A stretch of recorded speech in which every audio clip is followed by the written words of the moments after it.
All right, so good afternoon, everyone. Welcome to another amazing day to have another exciting conversation on the forum, right? Today, we're talking about the power of communities as we discussed in the Venture Matrix for the Future of Africa project. And I have here with me Kelvin Umechukwu, who I reckon with strongly as a community builder, even through his evolution, right from just being an undergraduate, like we all once were, into who he has become today. So we're going to be having the same format of conversations where we have a little trivia where we get to know Kelvin behind what we've been able to Google about him, or what we can find on his About Me page, or what we can find on his LinkedIn. Then we're going to have a discourse right around the topic of the power of communities. Then we're going to have a strategy session where he gives us clear insights, actionable, practical stuff on what he thinks we should do. And then we're going to have a forum trying to understand our place in defining the future of Africa. So hello, Kelvin. Welcome to the venture, the forum on the venture. How are you doing, man? Okay, I think I have to mute you again. Okay.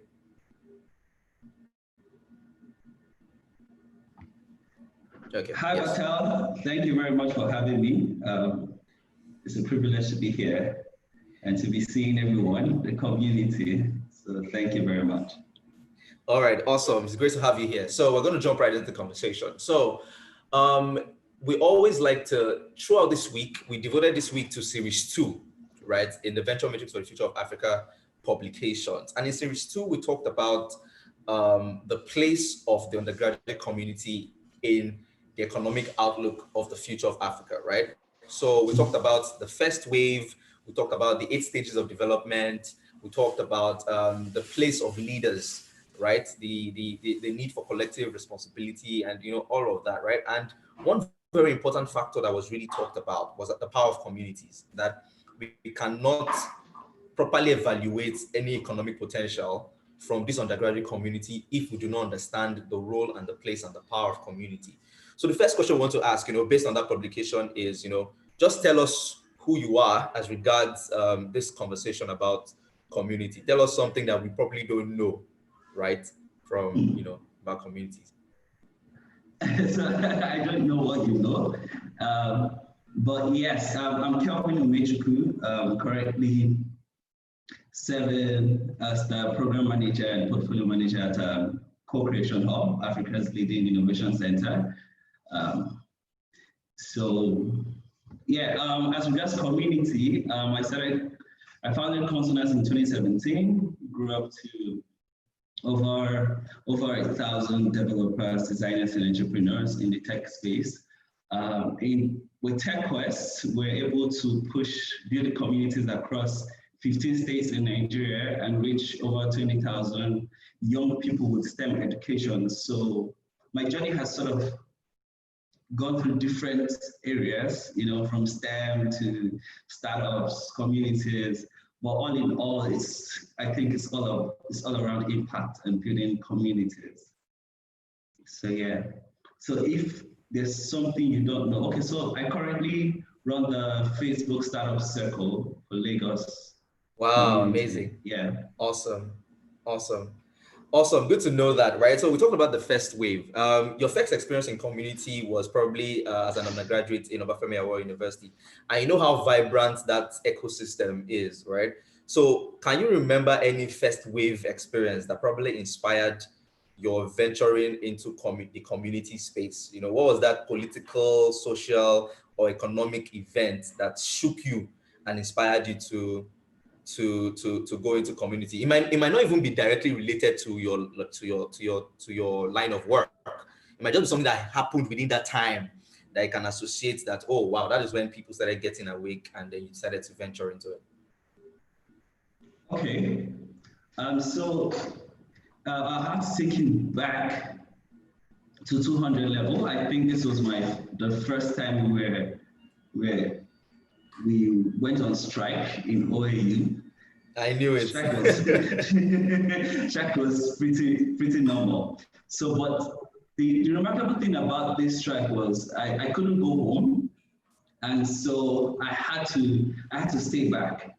Now, staying back, I had other people also, just around. Some of them were classmates, people that I know.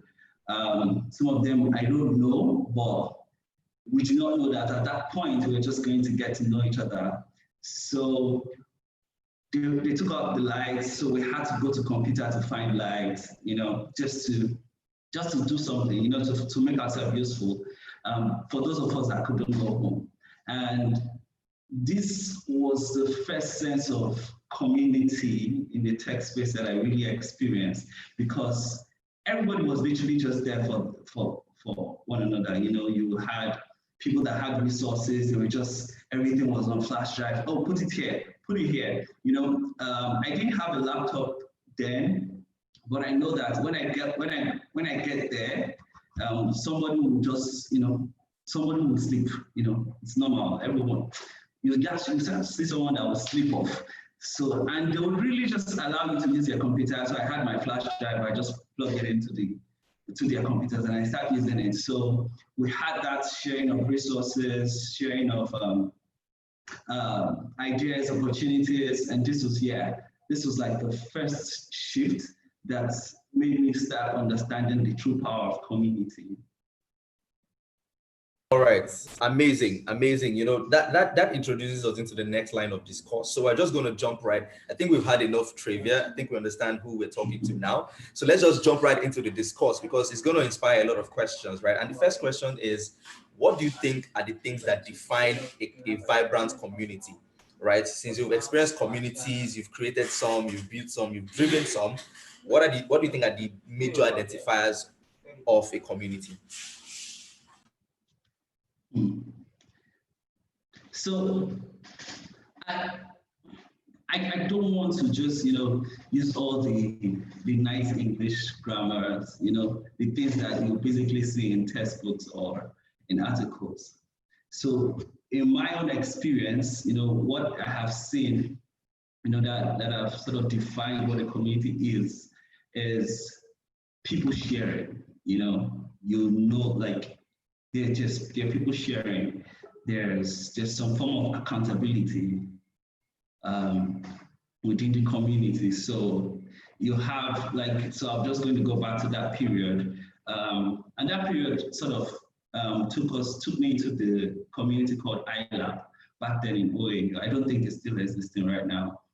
So, but because we were just all available at the time, so we had this form of the way we were accountable to ourselves, just, oh, I learned this yesterday, oh, come and teach me this. And everybody, I don't think we have gotten into the real whining. Nowadays, before we left school, everybody started whining. But at that time, somebody did not know something, like the person just really did not know. And, other people will be like, oh, I know this, and they're willing to teach you. So you have that willingness to share, willingness to learn from other people. You have the sense of accountability between one another. Yeah, I think those key things are sort of the defining things. Like once you have that, I always still bring community back to the family. So the family is like the smallest community that you can have. That's your family, and you can see what happens in the family. Or maybe people are providing resources for you to go to school. Just sort of be your support system. Through your journey. And so that's like one key defining thing about a community that sort of defines a community for me. Awesome. Thank you so much for sharing that. And it was very relatable talking about families, right? And that brings to the second question. So when you're defining economics, right, families play a huge role in defining, the economic outlook of nations, right? Even most times when you want to measure how well an economy is doing, you check what by household earnings, or household income and all of that, right? Yeah. But we've also noticed that is like an archetype, right, to how university undergraduate communities are, right? Why is it that the schools that have more communities happen to be vibrant and alive, right? And the ones who don't have as much don't happen to be as vibrant as that? What is that special thing about communities that make that a reality? Do you understand the question? Yes, sure. And just to follow on what you're saying is people actually thrive in communities, within communities. Yeah. So you see people thriving when they're in communities. So you see that's good communities, because there are also communities that are not necessarily good. But if you're in a good community with people that are actually genuine, you find yourself thriving. You find yourself growing. And there's that growth, there's that energy that is sort of flowing within. Everybody can feel it. Everybody knows that, oh, this thing is, and people can see something. I don't know, maybe I should put this as a possibility. The thing that differentiates the other schools without communities and the ones with communities is that you see these people are sort of vibrant. They sort of know what's possible, and you see them doing more. So because community motivates you to do more, to learn more, to be more, to celebrate other people that are doing more, so you generally have that high energy, high spirit when you're in a good community that is thriving. So people will definitely thrive more. All right, awesome. Thank you so much for that. Right. Now, talking about the economic value creation space, right? So let's bring it back to solving problems, right? Okay. But okay, before we go into that, since now we understand the importance of communities, right? How do we actually create communities? So if there are communities like now, OAU is, I'm not saying this out of bias, right? But OAU is a model undergraduate community to show you the power of community, right? What do you think are, number one, the barriers to creating communities across, across places in Nigeria? For example, there are, this same illusion of treating Lagos as the only place in Nigeria, like Lagos is Nigeria, right? Is the same thing applying across board, with different stakeholders, right? So how do we not experience that when it comes to building communities? Because we cannot create vibrant economic ecosystems within our universities if we don't have enough communities, right? So how do we actually create communities, and what are the barriers to communities that currently exist across Nigeria? What do you think? Okay, so in saying things like how do you create communities, this is like communities are already becoming sort of like an institution of their own. Yeah, but it is not necessarily the way it's, how they say family is an institution. You remember back then in the home economics, family is an institution. Communities in itself, they are becoming institutions. But before they become institutions, like in the origin state of it, it does not have to be big. It does not have to be something that is properly organized. It is just as I mentioned earlier, we had just people that are just being together. That there is a community. There was no name. It was not called something community. There was nothing. Awesome. It was just a couple of people together that shared the same. So one key thing about communities is that we share the same, is that it's drive, goals, values, exactly, values. So as at that point, we also, as you said, values, dreams, and all, you can also share the same challenges. So beautiful. Yeah, at that point, for us, we shared the same challenges. We didn't have power. We had to go to a specific place. We're moving. You'll see us, like, we just pack ourselves. By 1 a.m., we are walking, all of us with laptop. We are going to find the nearest places. Either it's power or internet. Oh, they shut down the one at philosophy. Well, let's go to, if you're not OAU, you probably will not know the, but we just, point is that we just kept on walking like that. So, once you have that shared values between, even if it's just me and two other people, oh, you know what? So I have like a small community of my own self. Like, just, I have these people that we talk about business, just what's happening in the ecosystem. It's just 3. It's not called anything. it's not called anything. It's just people that are sharing together because we like the same things. So when we see something, we share it, and when this person sees something, shares, oh, I look at this, so what do you think about this? And we're sharing ideas and all. That's a community. So starting a community is actually pretty easy if you see it as what it is. But when we start thinking about communities as an institution, we start thinking, oh, what is the name? What's my logo? That's the first thing you think about before you even have community members. Well done. Well done, sir. Okay, so, and this same thing that I just mentioned is sort of the barrier to communities in Nigeria, one key barrier, but I don't know if it's just Nigeria now, is communities are now becoming more in numbers. So when I came in here now, what did I say? I'm sure when I said, oh, grow a community 1,000, reach 20,000, everybody's like, But it's not about that, yeah. It's not about that. Building a community is much more than just trying to find the numbers, and that's why most communities here today are not sustainable. Wow. So if you ask me, that's one key thing that we should think about, and that's I think to me the best community that I have been involved in will be ILAB. Yeah, I probably did not say this before now. I'm just saying it now for the first time. Why? Because we're able to maintain the number. Like, there are not a lot of people. We're less than 20, but most of the school knew about ILAB.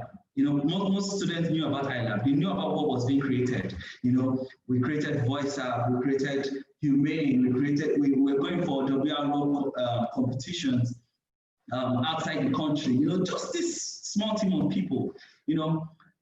So definitely there's that point where it has sort of become a barrier. So you have most communities going high. Oh, we have 1,000, 10,000, then. Because then again, if you're not creating value for the people that are working in the community, it becomes not sustainable. So yeah, maybe that's where you start asking questions around how exactly. Yeah, so exactly. So you already asked the question, but let's make it a little more interesting, right? What type of leadership or what kind of leadership values are needed to create communities that last and evolve together?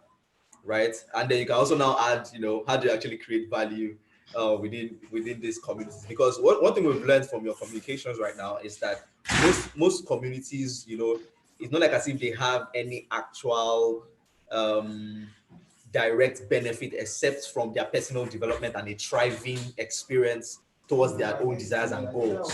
So how do we lead communities? What defines leadership in communities and creating value that helps the community to evolve and grow? So for leadership in the community,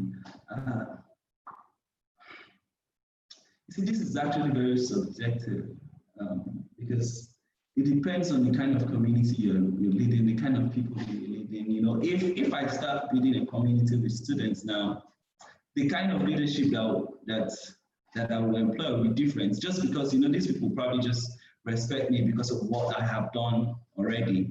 But if I'm building a community with, say, people that are sort of far ahead of me, is it leadership? At that point, is it leadership that you'll really be talking about? So in that sense, when you start talking about leadership in a community, I think that's where we sort of start missing it, because it just puts us in that sense of, somebody being here and directing the community. Wow, that's a strong point. But if it's a community, you probably just need guiding. You probably need people who call administrators, people that will just sort of help with the. They'll be responsible for the community. Just doing things, just making things are going in line. But the vision of the community has to be from the community, not necessarily from you. So I've made this mistake over time, I have this big, grandeur, vision of the community of what I want to see. But then the question is, why? Is it for my own benefits? Basically, I'm probably just building a community just because I like how it will make me seem, I'm doing this, That's really and powerful. this is one big issue we have right now. So you have more coming up with communities just because of that thing, that sense of feeling it gives them, rather than the actual value that is actually being achieved by the community. So I'll just say that when you start really talking about the leadership qualities that I needed, maybe what you need is maybe someone that is ready to bring people together, not necessarily be in front, but bring people together for them to push themselves. So I don't know if you understand what I'm saying. So you're bringing people together for them to push themselves, not for you to push yourself. That's why it becomes not sustainable, because you are trying to be the one pushing the community. You are the one trying to build the community. I'm a community builder, I'm the one building the community. I will take so much pride in it. But if the community themselves are not driving themselves and they're not pushing themselves, we've not built anything. Yeah, we've just we've started, but there's still a long way to go. So Okay. yeah. Oh, you wanted to make a point? No, you mentioned two parts of the question. Yeah, you mentioned things around value creation. Yes. Community. So what I noticed was that every time I try to get the community to build something, it has almost always failed. I have this vision and I want the community to build it. I want them to take it on. It probably have never worked at least up until now. But when you understand that your work as a community builder is to create that enabling environment. That environment, exactly. To just ensure that people feel that they're actually in a community. A part of it. Exactly. And they know that other people are there to support them. If you can just have that, past that, if that is all you do, you have built one of the strongest communities. That these people trust themselves. They trust themselves and they are working together. That's all that is needed. That is all that is needed to build a good community. So, and that's all that is needed to create value. So these people themselves, if they see the need to create that value, they will. So they just need to know that, they need the enabling environment. For ILAB back then, it was, it was the place we're just right there in White House. So we had power, we had internet. That there is an enabling environment. And I'm sorry that Nigeria does not have a lot of enabling environment in quotes for you. But that there we're able to create our own enabling environment. And this is not even the work that I did. We work that people like Oba Shegun and a few other people, Shegun families, the work that they did even before we came in.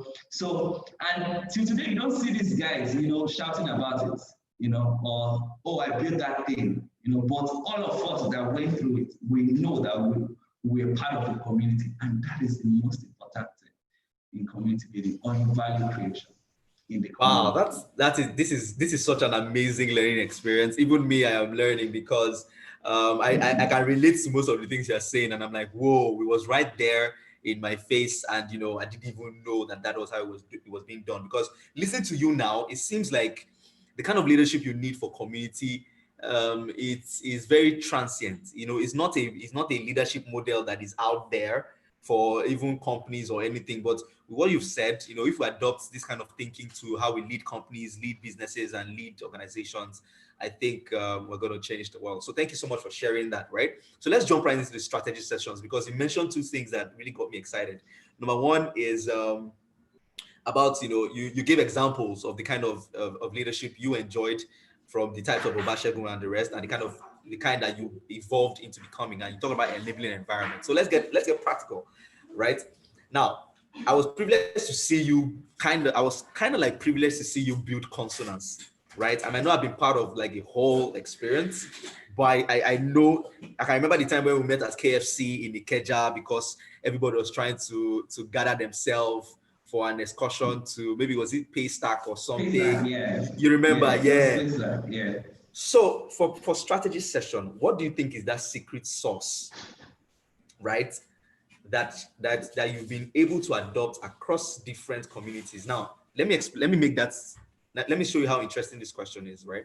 So you built consonants, right? Consonants right now, I know you guys have like 3 WhatsApp groups of or more than that, are full to the brim. I know that in TechQuest you did a nationwide campaign, so you had to go to cities to build new communities, within the same space of time. So what is that secret sauce behind building these communities, and they are still vibrant and active? Now you're in Facebook developer circle. What is that secret sauce that, if anybody applies it, is like 1+1 = 2 right now? What is that strategic difference in Kelvin Umechukwu's building, community building? Okay, so I would say I think the most important thing that I have seen in community building that have sort of worked is when you empower people. You know, you're Wow, if that's you beautiful. if you see yourself as that transcendent leader, you're just what you know that your work is to do is to empower people, show a vision that that probably that you relate to it, and that other people might relate to it. So, okay, let me give you an example. Um, for instance, when I was in NYC camp, I was already working with TechQuest. So we're already doing things. We're already in different states at the time. But we didn't have anything in Ikiti. So I went to camp in Ikiti. So we didn't have anything ongoing in Ikiti. So but I was just there for camp. I was deployed there. But just because of the passion I talk about STEM. I talk about STEM a lot with people around me.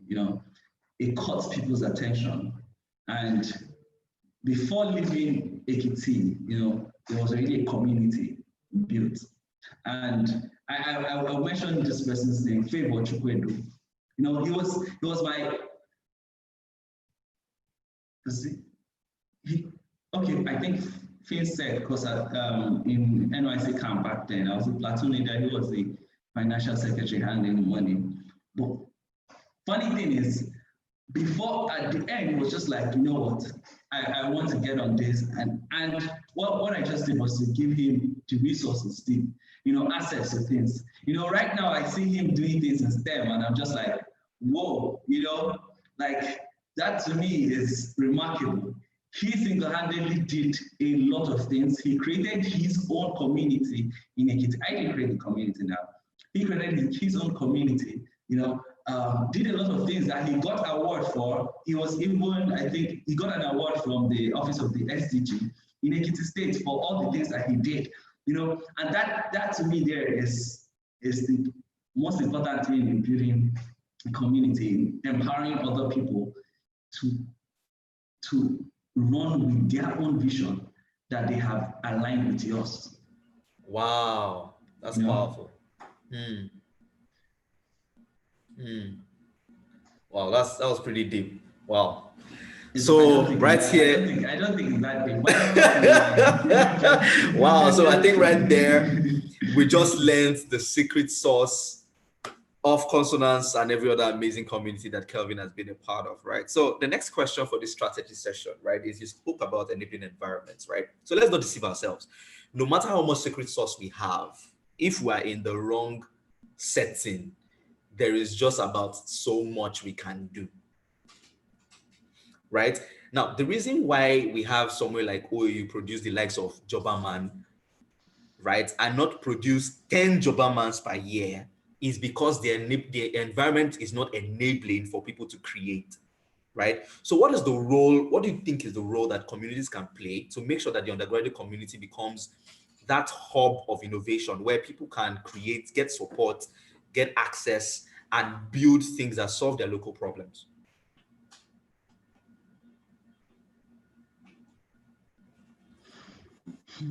So how Wow, that question is tough, Abi.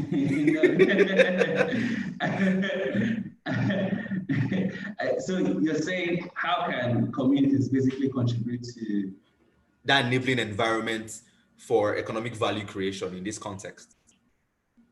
Okay. So I think there are various ways to do it, yes.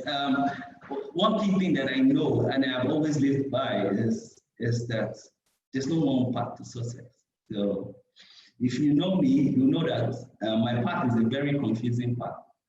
It's a very confusing path. So I've done community work. I studied mechanical engineering. I'm very social. So even last week I was just an MC at my friend's birthday. You know, I'm a dancer. Like I do a lot of things that people will see. Yeah. Like now, you didn't tell us that you were called Energy God. I don't know why you missed out on that very important information. I'm called Energy God just because of the energy that I bring to the table. Well, right. I would say, in terms of enabling environments, yeah, how people can sort of create that enabling environment. One key thing, at least right now, based on everything that's going on in the world today, is being inclusive. You know, having that sense of inclusion. You know, if you're going to build any community today, is you're thinking, how can everybody have a voice? You know, how can everyone have that voice? Because when we talk about enabling environments, the first thing that comes to mind is probably going to be, power, internet, infrastructure, you know, those things that you probably, they're important, yeah? But then the key thing in the community itself is that there's proper inclusion. So people can speak, people know that they have a voice too and they can be heard. You know, like if I can't be heard in a community, I'm probably not a member of that community. You know, you can say I'm a member, you can count me as a number to add to your numbers, you know, but I know that I'm not a member of that community and you cannot, I don't know that you expect me to contribute that much to the community. So when you start having inclusion and you start seeing people speaking up as one, a community having a voice, you know, that's when things can that's when you can sort of change things in the physical environment, you know, to create that environment. So for us, you know, I'm very outspoken. So no sense when I'm part of something, I'll basically speak up, you know. So key things during my own time in school was when things happen, like definitely things will happen that will probably not go your way, you know, but if the community have a voice, if the community can speak up and they know that they're speaking together, is that you can go and move things. You can change things just because of you have a voice that can speak up. So, okay, for instance, in terms of I don't even remember going to visiting Kudi, Paystack, and you know, three places where we visited. The key thing that happened, or let's say the one key thing was, as a community, you are able to move things that you probably not be able to move as an individual.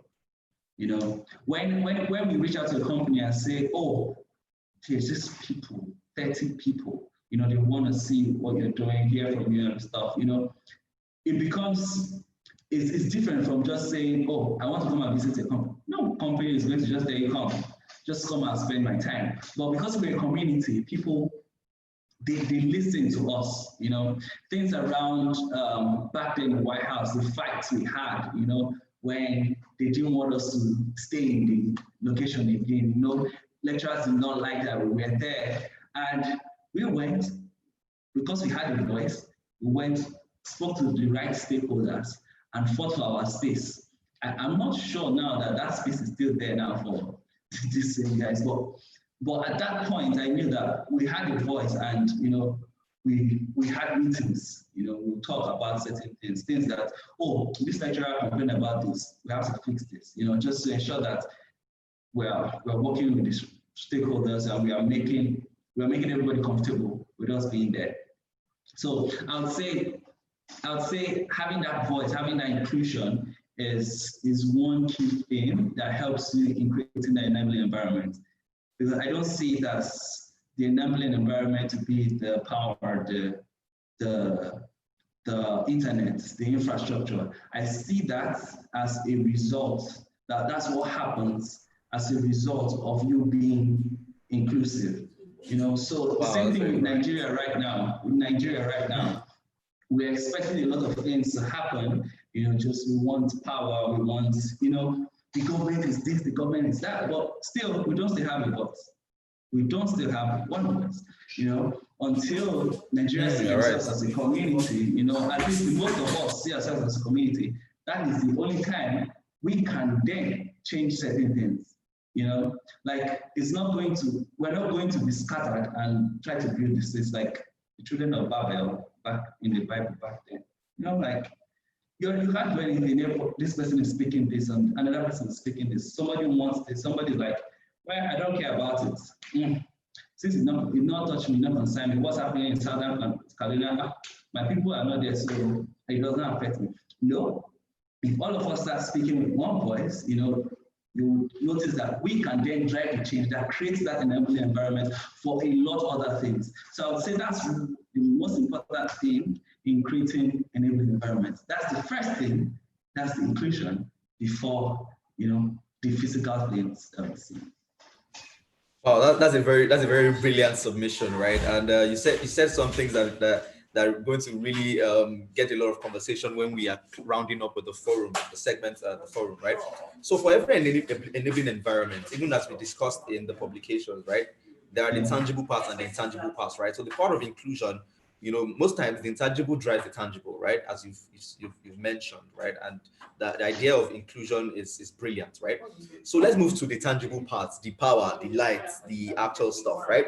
I know that one thing you did brilliantly well, especially with Consonant, was establishing multi-stakeholder partnerships, right? You were able to reach out to the Coodies, you were able to reach out to different people that were not, actively participating in that community. So how can communities, right, go about establishing multi-stakeholder relationships? How do we engage stakeholders, about our needs, and how do we negotiate for resources that we need for an enabling environment after we establish inclusion, of course, right? So how do we now take it further to engage stakeholders and show them that we share the same outcomes and shared goals?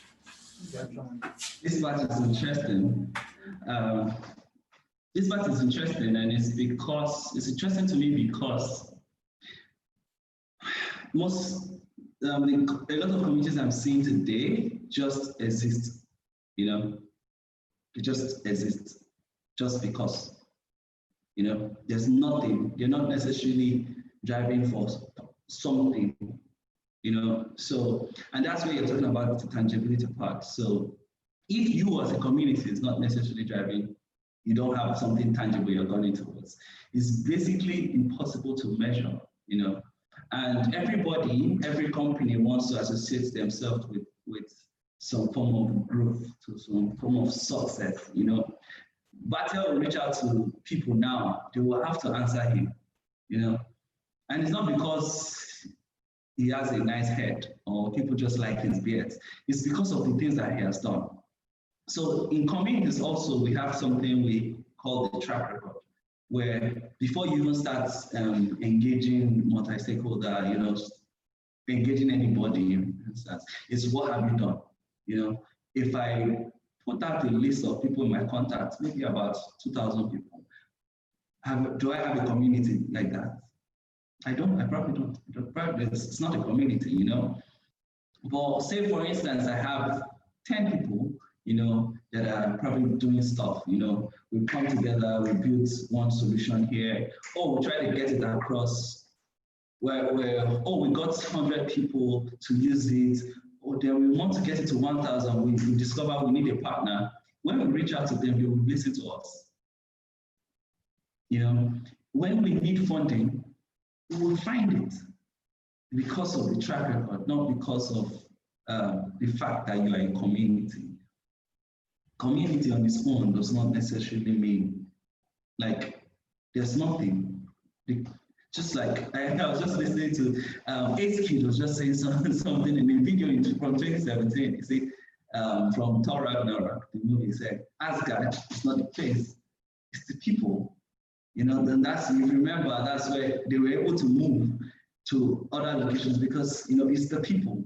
So the community itself is the people, not necessarily the name of the community, not consonants. Consonants means nothing to anybody except to the community members. So as community builders now, what we have to try to do is to, first of all, start creating, start doing things, you know, just, I don't know if it's events that you're good in creating, if it's solve local problems, at least some immediate problems, you know, yes. Let people see the value that you're creating, and companies would definitely want to support you to create that same value. It is normal. It is like, because companies also want to create certain values. So if they see you creating value, they will support you to create value. So you can raise money then. I think you can reach out to me a lot. You know, I almost stop listening to a lot of people nowadays, you know, because what happens is that, oh, Kelvin, because they know I'm into communities and stuff, they're just like, oh, Kelvin, please, we have this listing. Our budget is 1.2 million. Bro, your budget is 1.2 million, you know? Like, what are you doing? You want to do an event, big event. You want to do the biggest event. Why? You know, is that there's just that disconnect with how value is being created in the outside world and how communities think that value should be accrued to them. So you have communities wanting to get value, and you know they're just totally disconnected in how value is created. So if you reach out to an organization to sponsor, you're not necessarily thinking about how can this organization, how can we create value for this organization where we are in what we're doing? You know, you're just thinking, oh, because I'm doing an event, they should give me money. Continue. So, but I'm sure the community leaders here, like, we're sort of the ones that are sort of value creation oriented. Yes, we're sort of, because the entire thing about the series, you know why I like this, the Venture Ventures series, is because it's all about value creation. Yeah, it's not about the name of the communities you're building. It's not about the people that are in it. It's about what can be done, the value that can be created. How can this thing shift the economic position of this locality, this community? Nice. And that is the most important thing in building a community. So you have to start thinking about the value that can be created. Wow, brilliant submissions. This has been so fun so far, right? Really exciting stuff. Now let's jump right into the forum itself, forum special, right? Now you mentioned something about Nigeria, right? That the reason, one, you know, from the community perspective, that the reason why Nigeria is at this point is because we've not been able to establish an inclusive community, right? Where we have one voice tackling one problem per time, right? Now, Africa is said to be, you know, host to the youngest population in the world, and is even projected to increase that number, right? And we on this side believe that a large portion of that young population are actually part of this undergraduate community, right? So first question, right, is how do we position ourselves to be part of the conversation about shaping the future of Africa as an undergraduate community, not the micro communities within, but how can young people as a community not establish the same problem that we're having as a general community in Nigeria right now?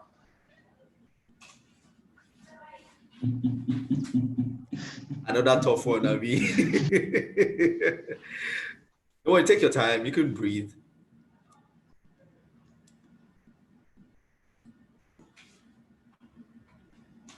The undergraduate communities. There's a lot of of value thinking about the undergraduate communities. There's a lot of like value that is like possibility, from the undergraduate communities. But I don't know if everyone's head is in the right space, if you're thinking about things the right way. I used to believe so much in the youth, and I still do to a large extent, especially because of the people that I see, maybe like the people here, the community builders here, people that are doing stuff. I see a lot of them on Twitter, people that really want to do stuff, like people that actually want to make a change, And if you notice something now, just think about it across all industries, you will notice that there are more young people doing stuff. Just think about it. And probably not seen it, or you're now seeing the likes of Chion Fakorode, being the youngest commissioner. You're seeing Fireboy, Joe Boy, Black Bones, these young talents. I went to school with them, Fireboy and Black Bones. But but now you're seeing them at the top of their game, Just before this thing now, before this call, what I was listening to was Fireboy's album. You have these young people that have just they just came out from basically nowhere to a lot of people, but they have been trying, they have been doing stuff. So what I've noticed in that is it's not just in music, it's across all industries. Check it. In politics also. So what I've discovered is even in business, you have younger people doing developers, small boys, small boys. You just be like, what? It just shows you how the world has changed right now. And people are literally ready to give you a seat at the table if they know what you can do. But it's not about talking about it. It's not about just talking here and there. It's about creating that value that everybody can see. So what I would say about the undergraduate community is there's still a lot of work that needs to be done. In us being able to take responsibility for our future. Awesome.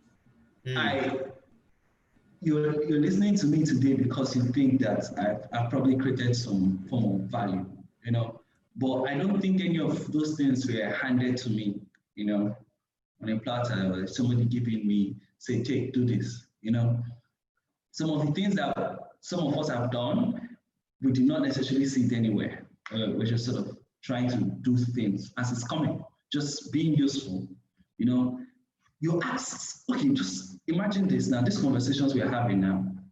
Bartel is thinking about something and is able to create something from just his thoughts about certain things, about communities. So you just see there that there's something that will come on the platter, but definitely we need to start having the right conversations. So the right conversations mean that we have to start taking responsibility for our own life, for our own future. Awesome. I'm proud. I'm here now. Where I'm living, I have 24 hours light. I have good internet. I'm not thinking about that. I've created my own enabling environment for myself. Now, as much as this is very selfish, yes, as much as this is very selfish, because there's a lot more people that are still in the same. I'm in Lagos, so I'm in Lagos. As much as there are a lot of people that are living in even in my own environment, and I'm not experiencing such enabling environment, it's that thing where we have to first of all take responsibility for our own life and understand that there's no government that is going to come and save us. My friend in the abroad, they are getting palliative measures. Did you get any alert? Alert? I only got alert. Only alert about the corona cases. So with all those things, you ask yourself, we basically have to take full responsibility for our time. We're watching what we're doing. We're sort of having a better way to think about things. So when you look around, you're thinking, what can I do here? And you don't just talk about it. you know. Bartel could have just, just gisted with me, about this. But no, he took to action, and created something like, and you're wondering, what exactly is this? But then it is driving conversations that is changing people's mindsets towards value creation, especially for communities. So we're not just necessarily talking, we're actually doing things. So I'm in my own space doing things. I saw, there are a lot of people, the SME industry, MSME industry, has not necessarily been disrupted by technology. And that's what we're doing with Sales Cabal. How can we just hand them technology to use for their business growth? That's what we're thinking about. It's not very, like, when you start going into the intricacies, you start saying, inventory management, logistics, payment. But beyond that, there's just one value that we're trying to create. How can these people this space that have not necessarily tasted technology, the only technology that they've tasted right now is people sending them money via, sharing account number, and people sending money. So, but apart from that, how can they use technology for their own growth? Because technology is sort of going intertwining everything. So we all have to start thinking about this. And probably these conversations is what basically needs to start happening all over, in all campuses. How can we take responsibility? You as a community leader, how can you take responsibility for all your community and ensure that your community is having the right conversations? Awesome. So this is all of us doing the work, because what we've noticed is that Nigeria can't be saved by any savior. We have, a lot of us have this savior mentality, where it's me that is going to change it. No, I'm pretty sure it's not you, but it's us. Yeah, it's all of us. I'm pretty sure it's not you. So we just have to take away that mentality of, trying to do it all and start having these conversations that inspire. I'm sure if Tony sees Ericsson, for instance, or Happy or Samsung, if they see you do great things, they're proud. He's going to be proud. He has just sort of set that conversation in motion, and you have taken it and you have done great things with it. So we have to see ourselves as not necessarily the custodian of the success, but as an enabler. So we become the enabling environment. The enabler environment. Brilliant. Brilliant. So with the right conversations, with the right things, doing what we can for the community, basically. And in that way, we, the entrepreneurial community, people in schools can start taking control of whatever they are doing and their own future. Wow, brilliant. This has been so fun. Wow, amazing insight, right? So you're not the only one having fun. No. Don't worry, the comments. That you're having fun. Don't worry, the comment section is lit. There are a lot of comments coming in. People are excited, right? So, one final question, and then we'll now have your concluding statement is, so listen to you now. You've highlighted the problems, you've also highlighted solutions and pathways we could take as the Oludari community. What do you think is that one thing right now that we need to act on and we need to measure to know that we're making progress or some form of impact in this outcome that we desire? Do you understand the question? What is that one thing? Let's trim all the facts. What's that one practical thing that we can get our hands dirty on, invest sweat, blood, and tears, but it also is measurable towards these impacts that we're looking for? There's one thing. Yes. If it's going to be measurable, it's in the economy. If it's in the economy, it's about value creation. If it's about value creation, it is me and you building solutions. Beautiful. It is me and you. Wow. After this conversation now, you go. If it's Coursera, you learn the skill. If it's volunteering, you go and volunteer somewhere. If it's starting one small distance, say, oh guys, look at what I'm thinking about. Look at this. Can we solve this? It is us solving problems. It is not more than that. It is not a lot of talk. It is doing your own. This is so important because we keep on saying these things, and it's almost like there are people, most of us, expecting other people to build things. So if everybody is waiting for every other person to build things. I asked myself, I said, back then we built voice app, we were in 200 level. You know, we built voice app, we formed a team, cloud shots, you know, young guys just like me, my own classmates, you know, from computer, we formed a team. At some point, we were even about 20. We formed a company out of it. And we built something called CD Build. We built something called Diversity. We started a training called CPE. These things made money, except, well, voice app did not make money. But we had investment interest. So we had somebody that wanted to invest 3 million at the time. Maybe I should have taken it. Maybe we should have taken it that time, because at that time I was like, what? When Mark Zuckerberg was collecting $500,000, to give me 3 million. So wow. maybe, you know, I did not necessarily understand context at the time, because at that time, when we were reading all these stories, we were just on fire. You know, we're going to be the next Facebook, we're going to be the, and we also thought that, you know, we could do it the way they did it. But it's obvious here, and with the kind of conversation we're having right now, that, you know, our environment is different. Context, yeah. The environment is quite different from what we call enabling environment here. I saw someone mention something today on Twitter, and she saw a lady I think in America. The title reads, a low income family tries to connect 3 laptops and 2 tablets on just 1 mobile internet to train for their kids to be educated. And she said she just realized that low income in America is different from low income here. Because how can you say you are low income? I can afford 3 laptops. 3 laptops. All your kids are at home, and, you know, but this is not the case here. So the question will be, if we think about context, right? You know, how can we change what we know as education? We already know that education is not working. It's basically like, we already know. I studied mechanical engineering. I'm here, I'm working from home. I'm doing program management.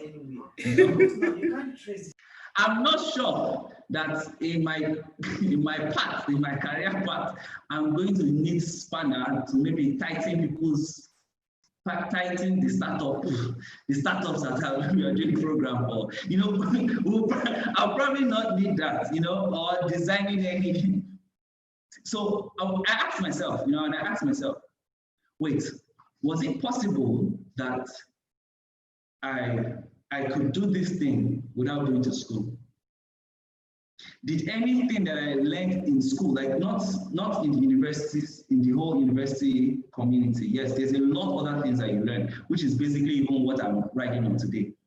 But like the thing that I learned, like going to classes, like, so it's possible that you delete everything. Like, I actually spent my time doing this thing I'm doing now, and I probably don't know where I would be today because of that, the growth that I would have taken. Now, it's easier said than done. But definitely, if we think about that, if we think about it, we will see that there's a lot of things that you can do today. Like, you don't even need education. I saw, like, there's someone, a young lady that just kept on talking about school and why she wanted to go back to school, and, you know, and I'm like, you know that there's nothing like that. You're not going to even use many of the things you're learning. Don't get me wrong. I'm not saying school is useless. A lot of people still use, but most of us won't. Most of us did not and won't. So the question is, right, how can we start creating that value from there? One thing that have helped me today is, imagine I focus totally on school. Definitely, I will not be able to do this, like what I'm doing today. But because I allowed myself to take on opportunities, we were able to learn things back then in school. I was a front-end developer. We were all coding back then in school. We were building robots. You know, it was just interesting, it was fun, but we were creating value of some sort. You know, all those things we did back then, building the app. I was working with teams. I was employing and firing. I did not know that I was learning what I would be doing in the next few years. I just thought I was, doing it for the school, like it was just what I was doing back then. So my key thing for you will be, don't necessarily wait for the education system. Like, follow it, but understand that there's a lot more value around what we call the education system today than the education itself. And wow, amazing. Education in itself does not come from just one source. And you don't have to be defined by just one role. You're studying computer engineering, and you think that everything about you must be computer engineering. You're studying philosophy and you think, I'm a philosopher. No, you can be a coding philosopher. You can be a designing dentist. I don't know, but point is that we've seen how you now as an individual can start creating a lot of value, not just in that single thing or that role that you have defined or carved out for yourself, but in other ways. And that's basically how you can create economic value for yourself, for your family. And we need that. The funny thing is that we need it because Nigeria is very amazing. Poor. Nigeria is very poor. If you don't do it, if you cannot create value and send money to your parents, then your parents will not be able to use sales cabal because they will not be able to pay. Wow, brilliant. So, you understand how, and I will not make money. And my investor will not be happy. You understand why you also, not just them now, you also have to create that value. Have to create value within the undergraduate community. That's how it just passed. Yeah, it has a ripple effect, yes. Yeah. So yeah. Wow, amazing contributions, Kelvin. Thank you so much for joining in. This was really exciting. I really enjoyed the conversation. Thank you so much. So we've come to the end of today's session. It was exciting. It was just beyond brilliant. So if there's one parting statement that you think would inspire people to take action, what would that concluding statement be so that we can round up today's session officially? Is your laugh plenty? No, when I hear something like that, it's like I have to say something very deep. Yes, now it has to be very deep now. If it's not deep, then what's all this session for? No, but what I would say is that all of us as individuals, we just need to break away from the thoughts around closing ourselves in a box. So Awesome. The people that have gone ahead of us, they know one thing, how to do one thing and just continue on it. This generation is quite different, You have the video as a musician, as an artist, it's also as a labor owner. You have people as an entrepreneur, they're also doing this, You're seeing that what we call the gig economy is actually like right here in our hands. It's not something that we're saying is in the next 5 years, in the next 10 years, all those projections. Is right here, right now. You have the ability to create your own economy around yourself. So don't box yourself inside. Be open to opportunities. Just continue creating. Just continue to do things. Create value. Find yourself. Make sure you are useful in any way you are. Just be useful. That's the most important thing. If you're going to create value, if you're going to make money, the entire reason why I'm working is that I can create some form of value for my organization, right? And I'm going to be paid for that. So the idea is if I want to make more money, I have to find a way to create more value. So I think that's it just continues that way. And as you know, success begets success. So when you do this in a small way, somebody is going to give you the opportunity to do it in a bigger way. I don't know, nobody knew me in part 1. I was this serious boy, but before you know it, I was doing this. Before you know it, I went for a training in class. It's called, I've forgotten the name. One electrical training like this where they taught us to use components, electrical components. That was what I started training people in Clash of Practical Engineering. And people were paying 5,000 naira, to join that this thing. In each cohort, you would have 50K to 100K, just sort of creating that value. Then somebody sees you and wants to give you an opportunity. Then because of what you will see, your exposure, you will be able to create more. And it just keeps on going like that. And that's how career growth works. You creating value, being useful in the little things, and just keep on expanding. Thank you very much. Thank you for having me. Pretty boy in the building. And I look forward to seeing pretty boy. But stop. I look forward to seeing what you can create, by yourself, with your community, with the people around you, just go forth and prosper, as they say. Thank you so much. So it's been amazing learning that for the undergraduate community to take part of the conversation in the future of Africa, we need to start creating value today. We need to start creating an enabling environment by ourselves, for ourselves, to drive value creation today. Thank you so much, Kelvin. It's been an exciting time. You can check the comment section to just see the excitement from people. It has been amazing. I really love this session. I'm going to cherish this video. Thank you very much. Thank you. Awesome. Thank you. So, have a great time, yeah? You All right, too. bye.